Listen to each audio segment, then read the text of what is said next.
Hey guys, with another episode of the Sunday Sitdown podcast. Thank you so much for checking us out again this week. I got another good one for you. I gotta say, my guest this week is a culinary icon, the one and only barefoot Contessa herself, Ina Garten. If you're a big Ina Garten fan, if you watch her show, if you read her cookbooks, you follow them religiously, or even if you've just heard the name Ina Garten or maybe Barefoot Contessa and you want to know more, you are going to love our conversation. I have a feeling. She invited me out to her house in the Hamptons, where her famous kitchen lives, in the barn, she calls it. It's the place where she shoots her show, where she develops her recipe, where she tests her recipes, and eventually shows them to all of us on Barefoot Contessa on the Food Network. It's also where she lives. Her home is right across the yard. She's got life figured out, kind of, guys. She took me around the kitchen. We sat down, had a great conversation over a meal that she made. Oh, she just whipped up braised ribs, these mashed potatoes, roasted carrots, a salad called the Charlie Bird salad, which is amazing. I helped her make all this stuff. I really just kind of like dumped stuff in a bowl when she told me to. So we did that first. We made the meal. Then we sat down and had this great conversation that I really hope you enjoy.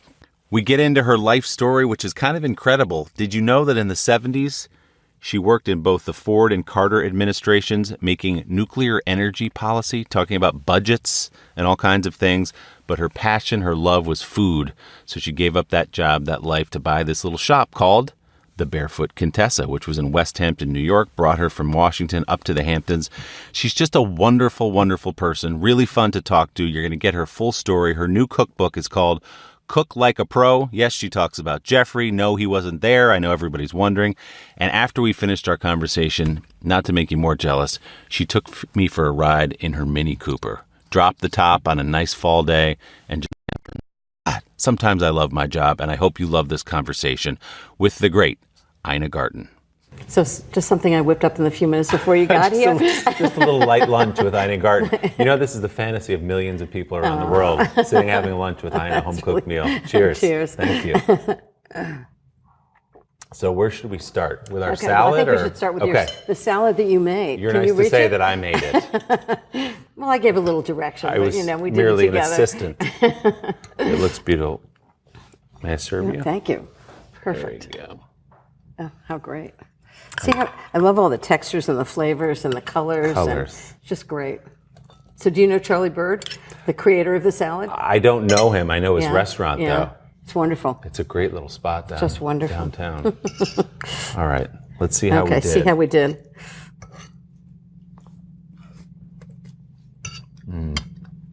Isn't that interesting? Just needs, and see how that like kind of hit of salt Yes. and lemon at the end really just kind of brightens the flavor. How does your palate work? You taste something and you know immediately it needs more of this, less of that. It's most of the time, but every once in a while I go to the refrigerator and I stand there and look at the refrigerator and I go, what would make this work? And I remember making a big pot of lentil soup and it was good. And my assistant said, oh, it's delicious. And I was like, it just needs something. And I went to the refrigerator and I thought, red wine vinegar, put just a splash in a huge pot. And it was like, whoa. It's that edge, I think, that gives things flavor. Yeah, I mean, certainly seasoning properly, but I think it's that edge of like vinegar or lemon juice or sometimes just a swig of red wine. I have a weeknight bolognese that at the end you just put a swig of red wine into it and it just like brightens the flavors. It's very often something that's in it, but it has to be in it at the end. Right. Well, that speaks to what you've It tastes like. cook from your gut, because as you said earlier, you don't have formal training, restaurant training. Yeah. You just sort of know somehow intuitively what tastes good. Yeah. Where does that come from? I think maybe when I was a kid, I was always searching for flavor. I didn't think things had enough flavor for me. And then, as we've talked about, when you go to France and you see fruit and vegetables that are just so flavorful, and you realize that's what food should taste like. Take something really simple that's really good, olive oil, salt, and pepper in the oven, and you've got a fabulous vegetable. This is a famous trip. You went to France, It was. and it changed your life. For me, it was. How so? Well, I think it was the first time I'd seen real, it was probably the early 70s, and we didn't make our own breads. We didn't have, like raspberries right off the vine that are being sold at the market. And Jeffrey and I were on a camping trip, and we couldn't afford to go to a restaurant, so I had to go to the markets. And I was like, oh, this is what they're talking about. Culture that's And how ingredients should taste. And now that we have like farm to table and there are farmers markets and farm stands, and you can find ingredients like that, which is wonderful. That's been a big change. How long would you say it's been, the farmers market, farm to table culture that's in America? Because 25 years, would you say? When I was a kid, that didn't exist. Yeah, Go to the certainly supermarket. when I was a kid, it didn't exist. Right. But that's been a positive development for American food, wouldn't you say? Well, just think about from Julia Child, when everybody thought, oh, fast food was really a convenience food. And then Julia Child came along and said, no, you have to start with good ingredients and cook the way the French do. And I think people were like, why would you want to go to that trouble? And then you do, and you realize, wow, this is not even the same thing. It's just, and she started a revolution, which I think is extraordinary. When you say you have no formal training, sometimes you catch yourself and say, well, actually, Julia Child trained me through her books and her TV she should only shows. know. I came back from that camping trip in France. I bought both of her books, Mastering the Art of French Cooking, and I literally worked my way through those books. And if I didn't get it right, the souffle didn't come out right, I do it again and again and again. And so I learned the right way to do it. Like when you're making a hollandaise, I learned the right way to make hollandaise. But then even Julia Child said, you can make it in a blender, but make it the right way first so you understand how the ingredients go together. And then you can make it in a blender. So when you're working your way through those cookbooks, are you doing it with something in mind of this might be something I do with my life, or you just enjoyed it so much I just love doing it. I love doing it. And then when I got to be 30, I just thought, wait a minute, this is backwards. I do nuclear energy policy during the day, and I come home and I cook all night. Maybe I should be cooking during the day and lose the nuclear energy policy. Well, that's one of the most amazing pieces of your bio, because we know you as this great cook. And then you go back and you read that you worked in the Office of Management and Budget doing nuclear that job. So you come home from France, you love to cook. How do you end up doing nuclear budgets? Jeffrey was in graduate school in Washington, Johns Hopkins School for Advanced International Studies, and then he got his first job was in the White House.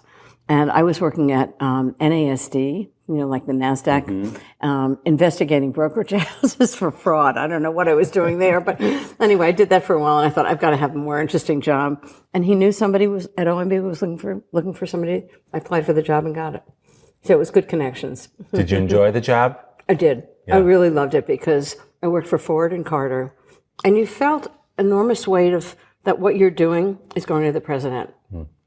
And I was there for 4 years, and certainly for 2 or 3 years, I thought, this is really important. You're giving them options, policy guidelines, telling them what's going on, and recommendations about what budget. Because for about 3 years, I thought, nothing's happened. And that was in the 70s. I mean, I've been working here for 3 years, and nothing's happened from what I've done. It's a story of government right just there. Keep the same thing over and over again. And I think the programs that I was working on, a $20 billion project that we were trying to get private industry to take over. They wanted to take it over. They were already doing it. And it just seemed silly to be in the budget. And I think to this day it's still in the budget because the senator from the area where it was built, it was really powerful. And we couldn't get it out of the budget, and that's the way it works. So, I mean, if it was a logjam in the 70s, I can't even imagine what it's like now. That sort of explains why you love cooking so much. There's a reward right away. It's just, I used to say to myself, instead of $20 billion, it was actually $20, but it was my $20. And you saw something at the end of it, at least. You said when I finally bought Barefoot Contessa, you made a decision about let's make chocolate cakes and see if they sell. And you would make them in the morning and put them out, and they were either gone or they weren't gone. By the afternoon exactly whether it was a good idea. So you mentioned the Barefoot Contessa. You didn't live up here. You were living in D.C. You see an ad in the paper. Isn't that a crazy idea to leave jobs in Washington to buy a little shop up the road here? A friend of mine who's a journalist recently said she went back to the New York Times of the day that the ad was placed. It was in April of 1978, April of 1978, and looked at the paper. was incredible. And she said, the one above, the ad above mine was for a head shop. And the ad below was like for cleaners. She said, you chose the right one. I was going to say, somehow you've zeroed in on that. I don't know what it was about that ad that just caught my eye. I'd never looked at that section before in the Times, which is like business. He said, he going to the store, it was the first day that she placed the ad. And it was something got me to that page. I have no idea what, but the universe was very good to me. If you were in Georgetown or McLean, Virginia, I would have understood it, but you're going to come all the way up to West Hampton. And also, I'd never been here before. Wow. I mean, I had no idea what West Hampton was. The part about that story I love is that Jeffrey didn't, maybe he looked at you like you were a little nuts, but he also said, no, never. Hey, never. Let's go do it. He said, when I had hesitation, like I don't know anything about this subject, he said to me, I think the best advice for anybody could ever get is, if you love it, you'll be really good at it. Wow. And I loved it, so I did it. Yeah. I mean, he was incredibly brave of him to put, like everything we had behind it. And, worked out okay. I should say, as we sit here today. What were those early days at the Barefoot Contessa like? What was the business like? What was the... I felt if the store, I had an idea that the store should feel like a party. Because I always have this feeling we all know how to do our jobs, but we don't know how... Having fun isn't so easy. Right. Like what can we do today that's fun? And I felt if the store was fun and it felt like a party and there was music cranked up and there were samples of things to taste and somebody was happy to see you, that people would be drawn to it. And I think that really worked. I mean, I love to see people that come in and they say, I just came in for a baguette. And I walked out with like an entire grocery bag of things. And, there were cookies out to taste and help yourself to coffee. And the music was cranked up and it was Frank Sinatra and it was just fun. Do you remember the moment where it stopped being a crazy idea and started to become a viable business where you said, not only is this going to work, we can probably grow this into something else? I don't think I ever felt that way. Really? Yeah, I don't. I think I always thought, I hope I can keep this going.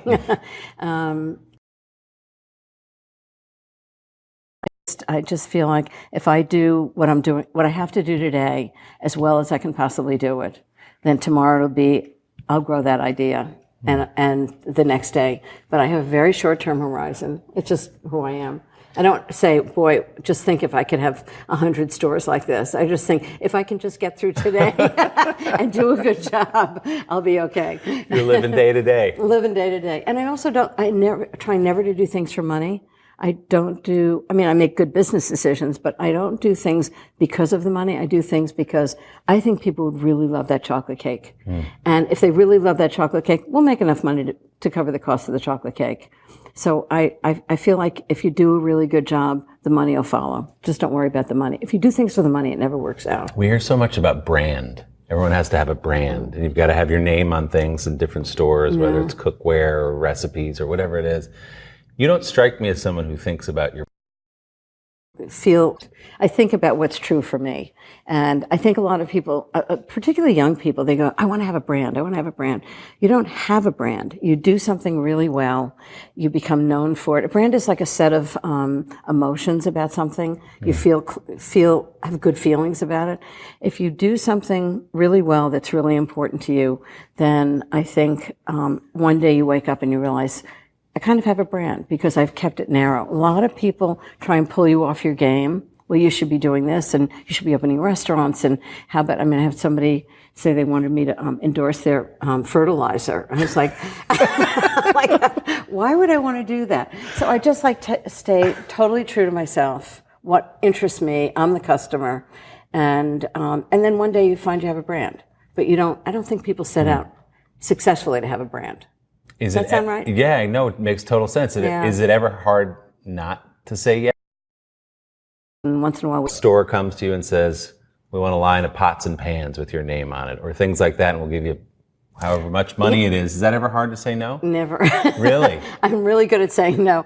I love what I do. I love that I walk from the house and I come to the barn and I meet two people who I love working with, and we get to write cookbooks, and once in a while we film a TV show, and I get to go home and have a wonderful life with Jeffrey. And anything that pulls me off that, I just see as kind of a waste of time.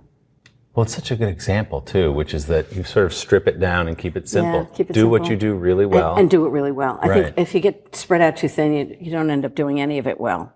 And I just find it really satisfying to write cookbooks and know that the recipe, every single recipe is going to work. That you can find all the ingredients in the grocery store.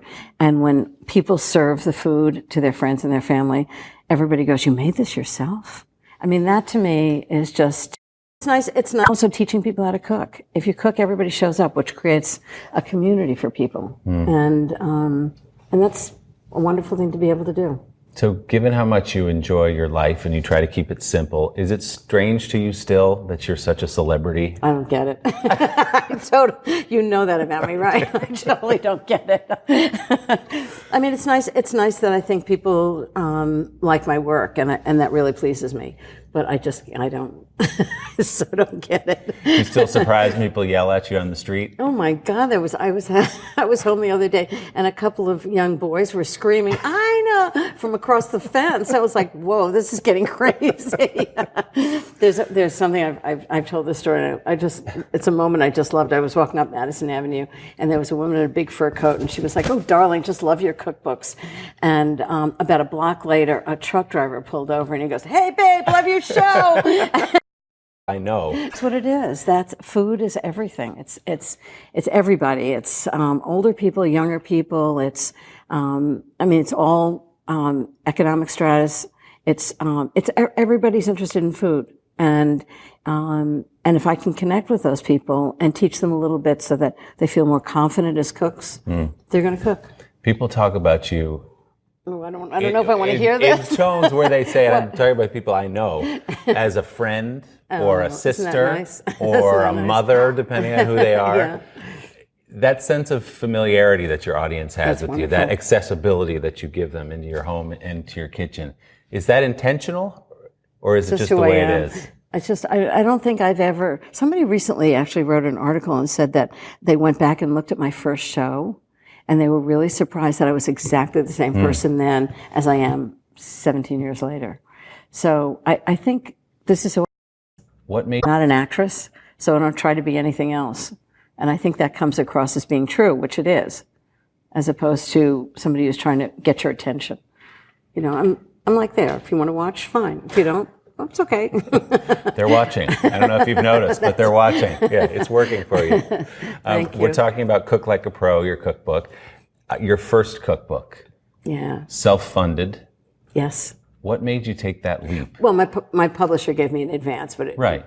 But covered a little bit of right. The publicity and the actually, it was photography.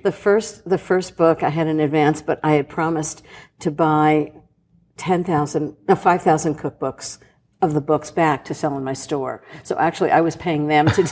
I never actually did the math, and when I realized I owed them a check for $85,000, I was like, "Whoa, where am I going to get $85,000?" Fortunately, it sold so well that literally 2 days after the pub day, I'm going to 1,000 books. We need them back now. Is that right? So I never had to write them the check. So how did that happen though? Because you're not on TV yet, right? No, You've got your shop here in the Hamptons. Why do you think it exploded the way it did? I think that I can't answer that. I'll just tell you what my theory about it is. Once I decided to write a cookbook, I thought, okay, if I'm going to do this, I'm going to swing for the fences. I'm going to do the best job I possibly can. And part of that is hiring somebody to do publicity. Because everybody says, well, the publisher is never going to do a great job for a book that's unknown. So I hired an extraordinary publicity team at Susan Magrino Agency.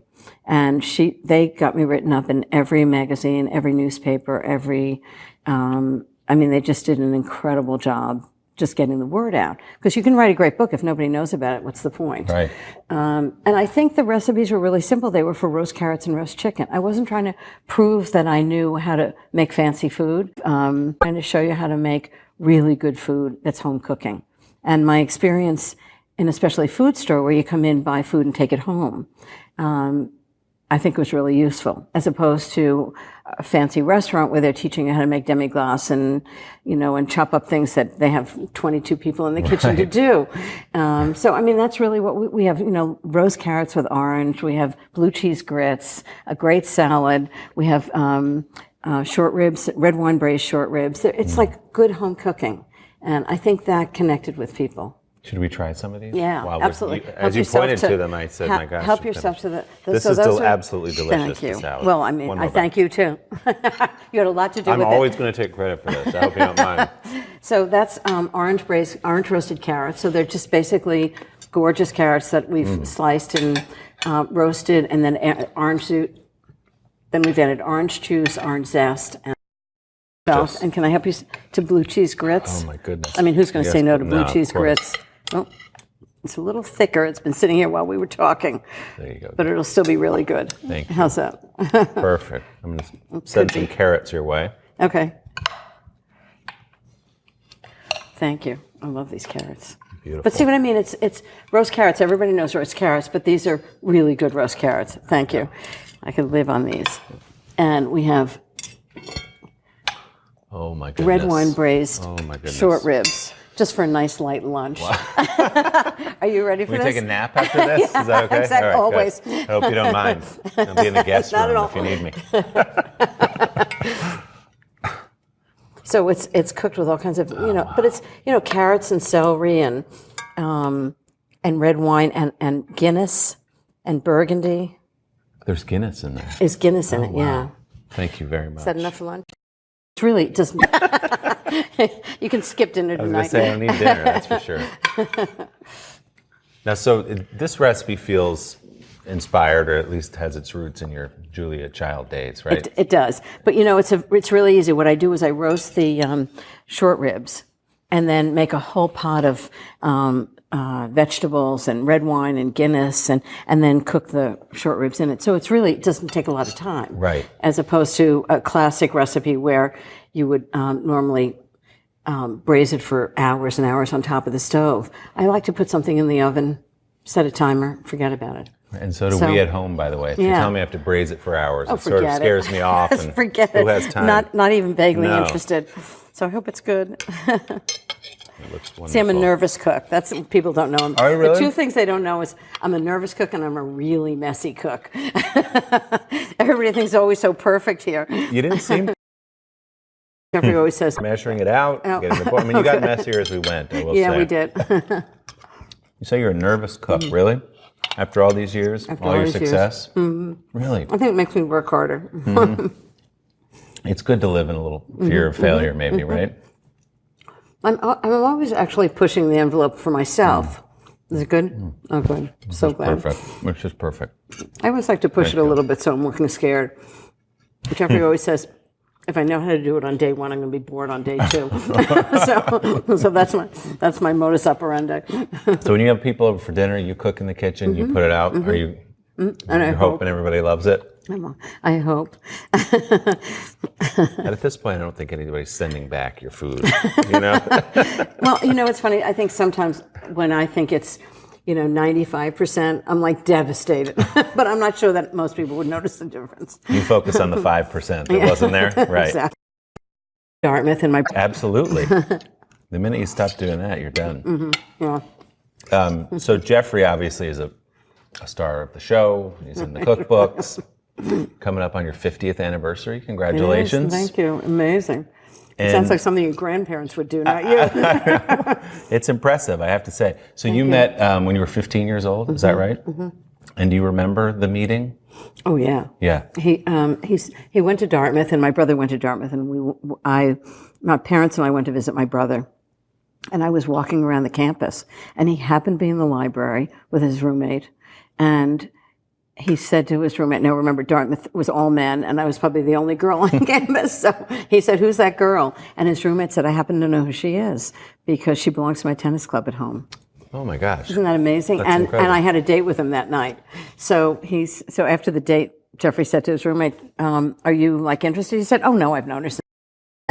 College guy. And so he asked if he could write to me.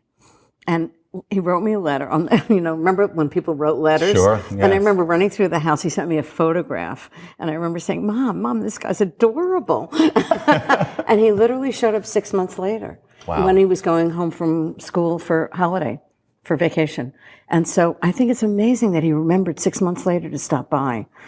And he came to my house. And what did your mom think? This college guy from Dartmouth. I don't know what my mother thought. I think my father was always asleep when a boy came to pick me up. Didn't want to deal with it. Jeffrey, I think, was the first boy that he actually wanted to meet. Obviously, he made an impression. They adored him, just adored him. And he's been, we talked about it, but he's been incredibly supportive of your career and also, and your journey. He's been, in his own right, he's been incredibly successful. Of course, on his own. From government, he worked with Kissinger. He worked in the White House. He was in Commerce, went to Wall Street, was the dean of the business school at Yale. I mean, he's been extraordinary. Yes. And then when we go through the airport in London and the guy stamping your passport goes, "It's you." He goes, "What?" He goes, "My wife always says, why can't you be more like Jeffrey?" He does. He sets a high bar for the rest of us. Exactly. What does he make of all this? I mean, the cameras and the fame that you've achieved and that he is now recognized when he goes to the airport. Does he enjoy it? Oh, yeah. I think he's really pleased. I mean, I think some men would be like, why is it all about her? I think Jeffrey's like, great. Right. Although he's become a star in his own right. Yes. People want to see Jeffrey now as well, right? Do. They're like, when I go anywhere, I was like, where's Jeffrey? I told him he shouldn't come to any of my talks because people in the audience would be tearing his clothes off. It was raised yesterday when I was mentioning to some people. What they say? Cookbooks, my friend. I said, I don't know. I'm going to talk to Ian. If he's there, it'll be great. If he's not, he's probably at work, but he does have other things to do. But yes, they do ask for him. No question about it. Sweet. When did you, the cookbook is a big hit. When did the Food Network call? What was that leap from the pages onto the screen? I had sold the store, started writing cookbooks, sold the store in 96, started writing cookbooks. My first one came out in 99. And in 2002, Food Network started calling. And I was like, there's no way. This is like, no. And I just would send them away and they keep coming back. And I go, no, you don't understand. I don't want to do this. Right. And they were like, well, isn't there any way that we could? I was like, no. I just couldn't imagine why anybody would want to see me on TV. And in the meantime, somebody saw a British show that had been produced for Nigella Lawson, right. I asked for weeks, and I was like a copy of that show, and I saw it, and I thought, well, that's great, but Nigella is unbelievable. I'm not going to be like that. So I said no. Unbeknownst to me, Food Network went to London, found the producer, hired her, and called me and said she's coming to your house in 2 weeks. And I was like, what about no? Didn't you understand? And they're like, oh, just do a few shows and we'll see how it goes. And here we are, like 16 years later. Couldn't have imagined. I still can't imagine.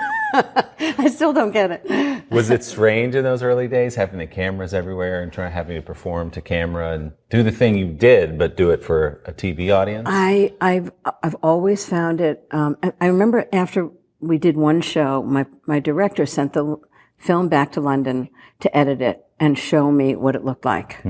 And I remember seeing it the first time, and I thought, it's actually not awful. It's not good, but it's not awful.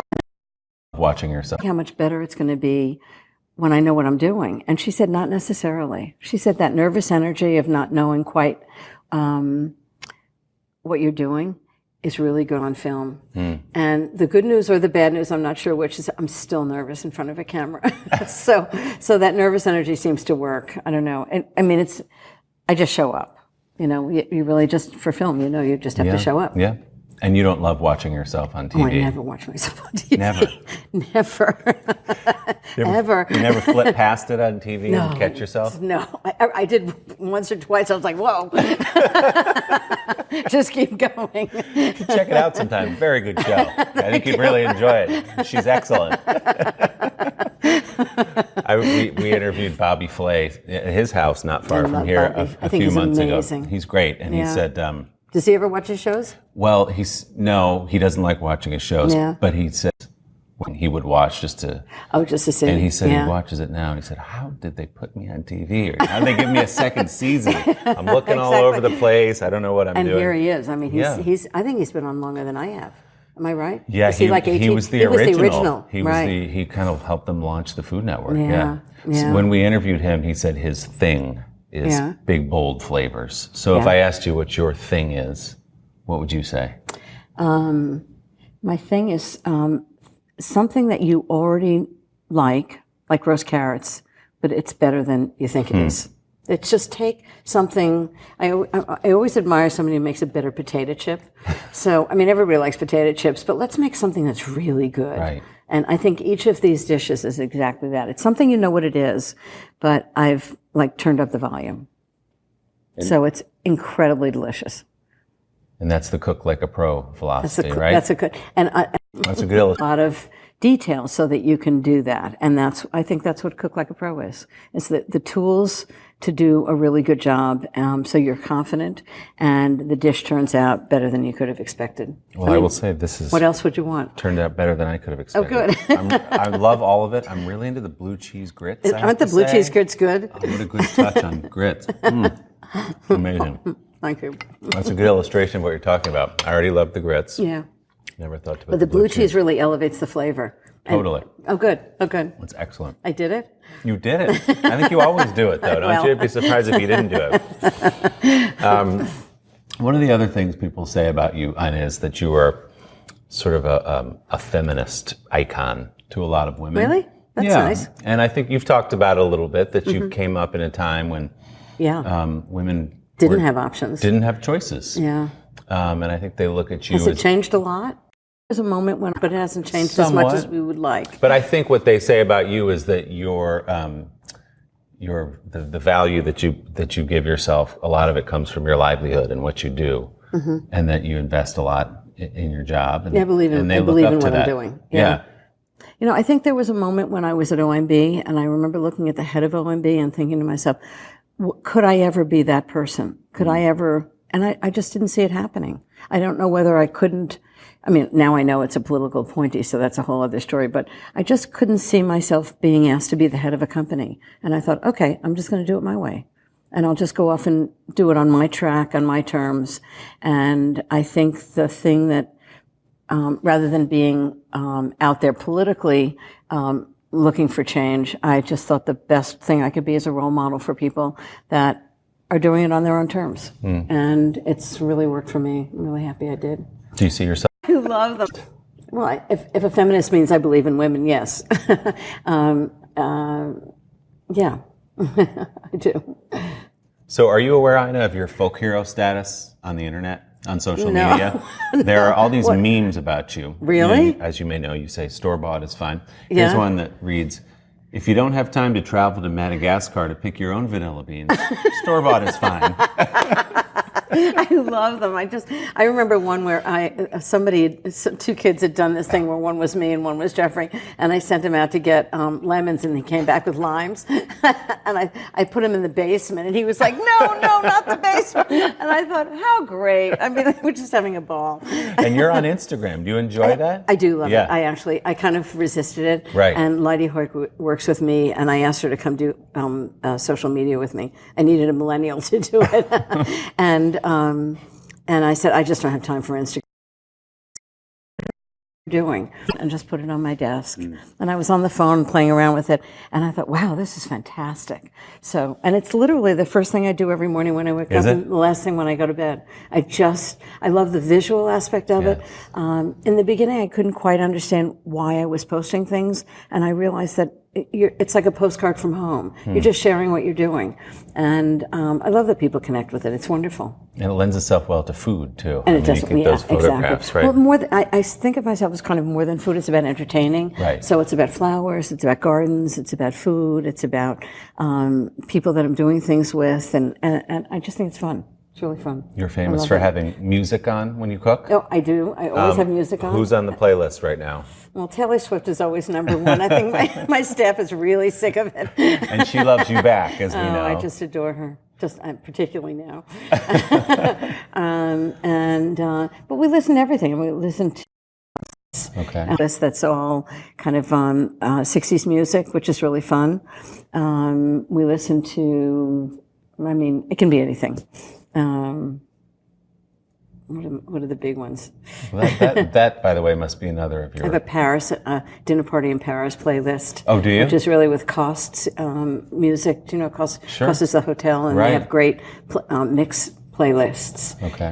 There's one I love. It's a Welsh group called Novo Amor. Oh, which I just adore, or Diana Krall, or I just, whatever we feel like that day. So what does the music do for you while you cook?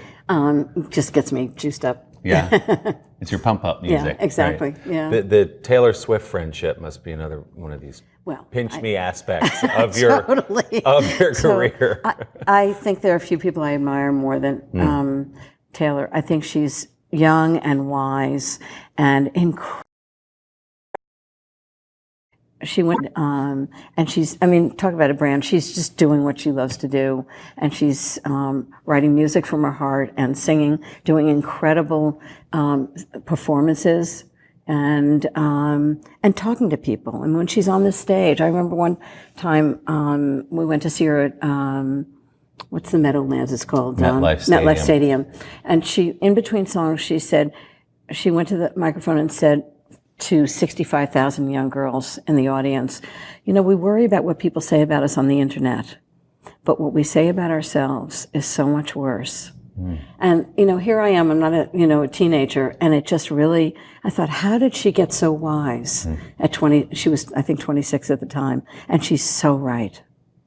So I just think she's got a lot to tell people and a lot to share, and she's amazing. She's otherworldly. I took my daughter to that very stadium a couple of months ago. Oh, it's moving. Driving rainstorm in July, and that's the one where she was in the rain. She was out there in the rain. 2 hours and 15 minutes, uncovered, drenched, and, like she'd been and probably swimming. like on catwalks. Oh yeah, and it's just she rode on a astonishing. wire across the stadium in a driving rain. So it was incredible. I have great respect for her, there was a moment when she was on a catwalk, and this must have been not this tour, but the one before. And she was way up in the air, and the catwalk is moving. And as it came by, I just sort of, just naturally just went, hi. And she happened to see me and went, hi. And I thought, this is a woman who's connecting with people in the audience. Yeah. I've talked to groups, and it looks like a sea of people. Right. But she was really specifically connecting with people as that catwalk moved around, so people knew that they were seen. And, that's just extraordinary. Another famous woman who you've touched is the Duchess of Sussex, I believe. Is that what we call her? Take that credit. Well, I do know that she liked to cook my roast chicken, right? Which we call engagement chicken. Right. Because whenever you make it, somebody asks you to marry them. Whoever you make it for asks you to marry them. And there are rumors that that's what she did for Prince Harry, right? So what we're driving at here is that you are responsible for the royal wedding. Without you, without me, it would never have happened. It closed the deal anyway. Take that credit. And it's a roast chicken. I mean, isn't that a wonderful story? Yeah. I mean, that came from, I met some young women at Glamour magazine, and they said to me, oh my God, we make your roast chicken all the time, and we call it engagement chicken, because every time somebody in the office makes it for her boyfriend, they're engaged within 24 hours. And I thought, it's a roast chicken. How great, how powerful is that? That's a powerful wonderful. Chicken. That's great. Thank you so much, Ina. Thank you, Willie. What a so pleasure. Happy to be here with you. Thank you for having coming. Me. My thanks again to Ina for opening up her beautiful home to us, spending the day with me. Her latest cookbook, again, is Cook Like a Pro. It's out now, and take our broad thanks as always to all of you for tuning in to the Sunday Sitdown podcast. Make sure to click subscribe if you haven't already for more of our extended conversations with my guests every Sunday. And don't forget to tune in to Sunday Today every weekend on NBC. I'm Willie Geist. We'll see you next week on the Sunday Sitdown podcast.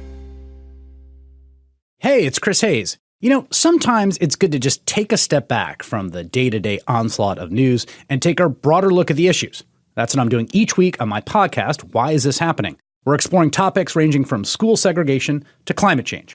Well, the way that I think of it is climate change will be to the 21st century what modernity was to the 19th century. It'll be the central subject of questions about economic justice. Everything that you care about in the world will be affected by climate. And digging deep with guests uniquely qualified to analyze issues from mass incarceration to race relations. As you know, for the first time in our history at the national level, whites are on the verge of losing their majority status in 20 years. And I think it's no coincidence getting more tribal. Join me for Why Is This Happening? New episodes every Tuesday, wherever you get your podcasts.